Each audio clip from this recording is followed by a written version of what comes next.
Most people think they already know the answer. They were told since childhood, it's wrong, it's sinful, you shouldn't do it. But what if everything you've been taught was based on fear, not truth? What if I told you that the real answer is far more complex and far more shocking than anything you heard in school, church, or from your parents? Because here's the truth. Masturbation is one of the most misunderstood topics in the entire conversation about morality, spirituality, and human nature. Some say it's harmless. Others claim it damages your soul. So which is it? In this video, we're going to break down the uncomfortable truths, the ancient teachings, the science, and the emotional impact of self-pleasure. So you can finally understand if masturbation is really a sin, or if you've been lied to your entire life. Let's begin. Where this idea comes from. From a young age, most people are taught about right and wrong through a narrow lens. Rules passed down from religion, culture, and the people around them. But when it comes to sexuality, those teachings are rarely clear. They're often filled with guilt, fear, and silence. No one really sits you down and says, here's what it actually does to your mind. Here's how it can affect your relationships, your energy, your spiritual life.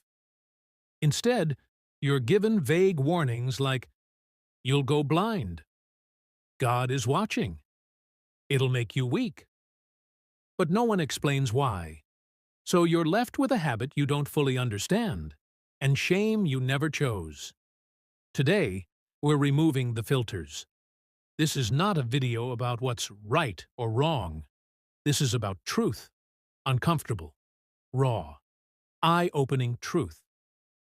Point 1. The guilt was never yours to begin with. Let's start with something most people don't realize. The guilt around masturbation was engineered. Not discovered, not revealed. Engineered.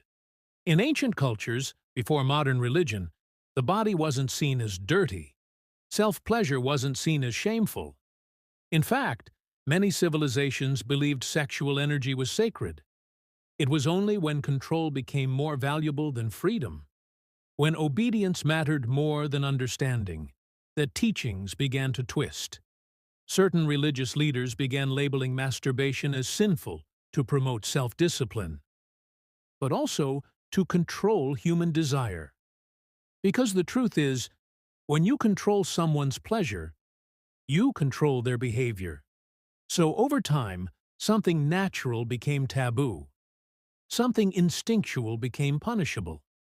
And something that could have been explored with maturity and respect became a source of hidden shame. Ask yourself, did you ever genuinely feel guilty before someone told you to? Did your body naturally feel wrong? Or did someone else convince you it was? That's where the lie began.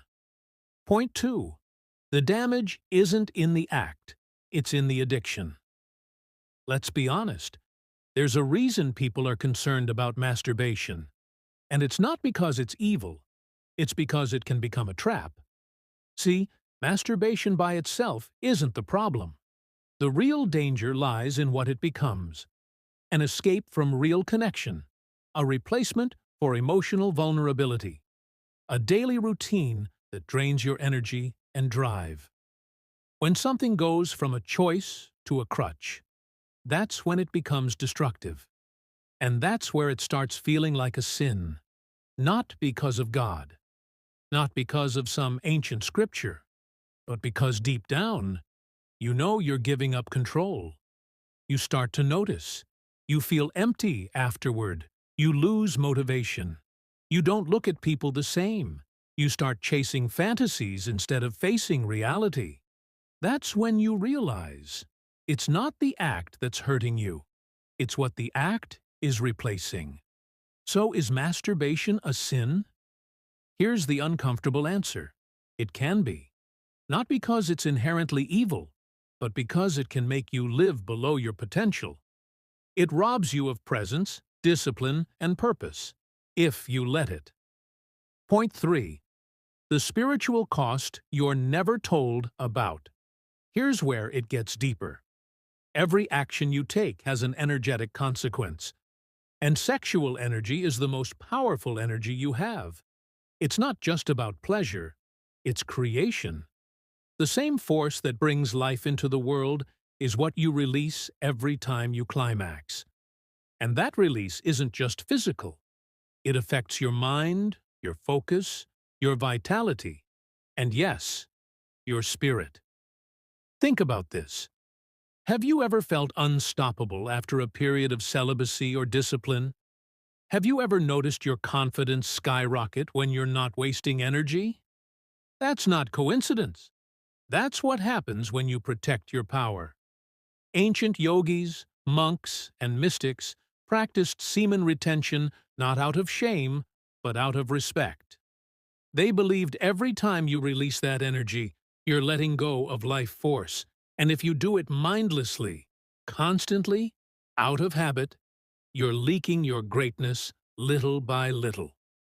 So, no, masturbation isn't always a sin, but abusing it, neglecting its power, wasting it on empty fantasies, that might be the most silent form of self-betrayal. Point 4. You don't have to quit, but you do have to confront. Let's be real. Telling someone to never do it again doesn't work. What does work is awareness. Most people who struggle with compulsive masturbation aren't weak. They're emotionally unfulfilled. They're lonely. They're stressed. They don't need punishment. They need purpose. So here's what no one tells you. You don't have to live in guilt. You don't have to quit forever. But you do need to ask better questions. Why am I doing this right now? What emotion am I trying to avoid? What would happen if I just sat with that feeling? Because that's where the real battle is. It's not in your hands. It's in your heart. The moment you stop judging and start understanding, the moment you stop shaming and start listening, that's when you regain control. Not by force, but by choice. The truth you were never supposed to hear. So, is masturbation a sin? Here's the answer they never wanted you to hear. It depends on what it's costing you. If it's taking your time, your energy, your focus, your self-respect, then yes, it's a sin. Not against God, not against religion, but against yourself. But if you approach it with awareness, if you're honest about what it means to you, if you stop hiding and start healing, then it becomes less about sin and more about sovereignty. Because you are not your urges, you are not your guilt. You are the one who decides what those things mean.